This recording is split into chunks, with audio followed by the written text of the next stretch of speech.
अगर आपके PF claim में पहले सबमिटेड एट पोर्टल दिखाई दे रहा था और अब अचानक sent back to first level दिखने लगा है, तो सबसे पहले घबराने की जरूरत नहीं है, क्योंकि बहुत सारे लोग इस स्टेटस को देखकर समझ लेते हैं कि मेरा पीएफ क्लेम है जो वो रिजेक्ट हो गया है या अब पैसा नहीं मिलेगा। लेकिन ऐसा जरूरी नहीं है। आज की इस वीडियो में मैं आपको बहुत ही सिंपल तरीके से बताऊंगा कि sent back to first level का मतलब क्या हो सकता है, आपका क्लेम वापस क्यों जा सकता है और ऐसी सिचुएशन में आपको क्या करना चाहिए। तो वीडियो को आखिर तक जरूर देखिए, क्योंकि आखिर में मैं आपको यह भी बताऊंगा कि आपको दोबारा क्लेम सबमिट करने की जरूरत पड़ सकती है और कब बिल्कुल नहीं। तो नमस्कार दोस्तों, स्वागत है आपका इजी डॉक्यूमेंट्स इंडिया में। अगर आप ईपीएफओ या पीएफ क्लेम या यूएनए, केवाईसी और अन्य पीएफ से जुड़ी समस्याओं या इन समस्याओं के समाधान की जानकारी चाहते हैं तो हमारे इस चैनल को सब्सक्राइब कीजिए, क्योंकि हमारे इस चैनल पर ईपीएफओ पीएफ क्लेम से रिलेटेड लगातार वीडियोस आती रहती हैं। तो चलते दोस्तों, बिना समय बर्बाद किए आज की इस वीडियो को स्टार्ट करते हैं। जब आप पीएफ का ऑनलाइन क्लेम सबमिट करते हैं तो क्लेम की प्रोसेसिंग अलग अलग स्टेटस से गुजर कर जाती है।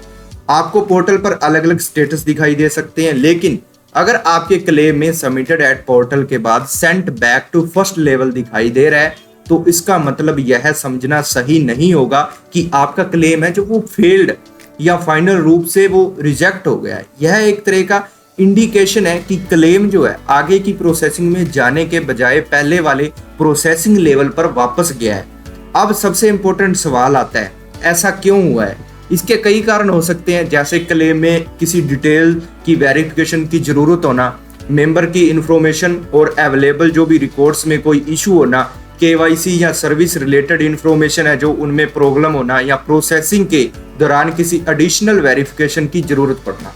और अभी ईपीएफओ की सर्विसेज में भी डाटाबेस का जो कंसोलिडेशन है ना, उसको और भी सॉफ्टवेयर को अपग्रेड करने के बाद क्लेम्स जो है वो जो और फेज्ड और सेलिब्रेटेड जो है आपकी जैसे कि तरीके से प्रोसेस किया जा रहा है ना। इसलिए कुछ मेंबर्स को प्रोसेसिंग में सामान्य से अलग स्टेटस या डिले भी दिखाई दे सकता है। इसलिए सिर्फ sent back to first level देकर यह एज्यूम मत करिए कि आपका पैसा अटक गया है या क्लेम परमानेंटली आपका जो है वो रिजेक्ट हो गया है। अब मैं बता देता हूं कि अब आपको क्या करना है। अब सबसे पहले आपको अपनी क्लेम का एग्जैक्ट स्टेटस और अवेलेबल जो डिटेल्स है उनको अच्छे से चेक करना है। अगर पोर्टल पर क्लेम हिस्ट्री या स्टेटस में कोई रीजन, रिमार्क या एडिशनल इंफॉर्मेशन दिखाई जा रही है तो उसे ध्यान से पढ़िए, ठीक है, क्योंकि असली सिचुएशन इसी बात पर डिपेंड करेगा कि आपका क्लेम जो है किस वजह से वापस आ गया है। उदाहरण के लिए अगर कोई केवाईसी जो आपकी है केवाईसी रिलेटेड कोई इशू है तो पहले केवाईसी की डिटेल्स चेक करनी होगी। अगर मेंबर डिटेल्स में मिसमैच है तो पहले उस इंफॉर्मेशन को करेक्ट कराने की जरूरत पड़ सकती है। और अगर कोई स्पेसिफिक टेक्निकल या प्रोसेसिंग रिलेटेड इश्यूज आपको है जो दिखाई दे रहा है तो उसी के हिसाब से आगे का आपको एक्शन लेना बेहतर होगा। सिर्फ स्टेटस देखकर बार बार नया क्लेम सबमिट करना सही तरीका नहीं है, क्योंकि इससे कंफ्यूजन और बढ़ सकता है। सबसे बड़ी गलती आपको क्या नहीं करनी है। अब यहाँ एक बहुत बड़ी गलती लोग करते हैं, जैसे ही उनको स्टेटस में कोई अलग चीज दिखाई देती है वो तुरंत क्लेम कैंसिल करके या क्लेम डालकर जो है नया क्लेम डालकर दोबारा कोशिश करने लगते हैं।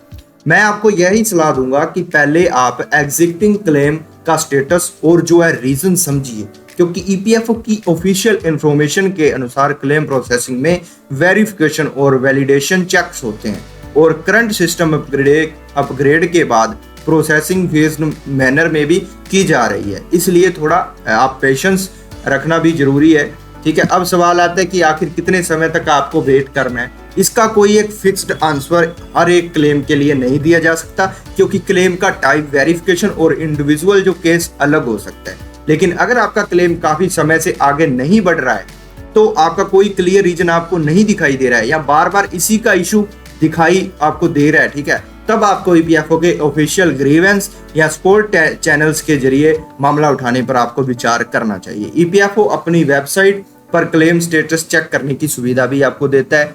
तो दोस्तों, अगर आपके पीएफ क्लेम में सबमिटेड एट पोर्टल के बाद sent back to first level दिखाई दे रहा है तो सबसे पहले घबराइए मत। इसे आप सीधे फाइनल रिजेक्शन मत समझिए। पहले क्लेम की डिटेल्स और अवेलेबल जो भी रीजन चेक कीजिए, अपनी केवाईसी और मेंबर डिटेल्स वेरीफाई कीजिए और उसके बाद ही अगला कदम उठाइए। और अगर आपके क्लेम में यही जो sent back to first level वाला स्टेटस दिखाई दे रहा है तो कमेंट में सिर्फ फर्स्ट लेवल लिखकर मेरे को बताइए। मैं इसी टॉपिक पर अगली वीडियो में आपको बताऊंगा कि अगर क्लेम बार बार सबमिट एट पोर्टल पर जो वापस जा रहा है तो किन चीजों को आपको एक बार चेक करना चाहिए। अगर वीडियो यूजफुल लगी है तो दोस्तों वीडियो को लाइक करिए और अपने उन दोस्तों के साथ भी शेयर कीजिए जिनका पीएफ क्लेम करता है। तो दोस्तों ऐसी वीडियोस देखने के लिए चैनल को जरूर सब्सक्राइब कर लीजिएगा। हमारे इस चैनल पर लगातार ईपीएफओ पीएफ क्लेम से रिलेटेड वीडियोस आती हैं। तो मिलते हैं दोस्तों एक नई वीडियो के अंदर एक नए टॉपिक के साथ। तब तक के लिए धन्यवाद दोस्तों, जय हिंद।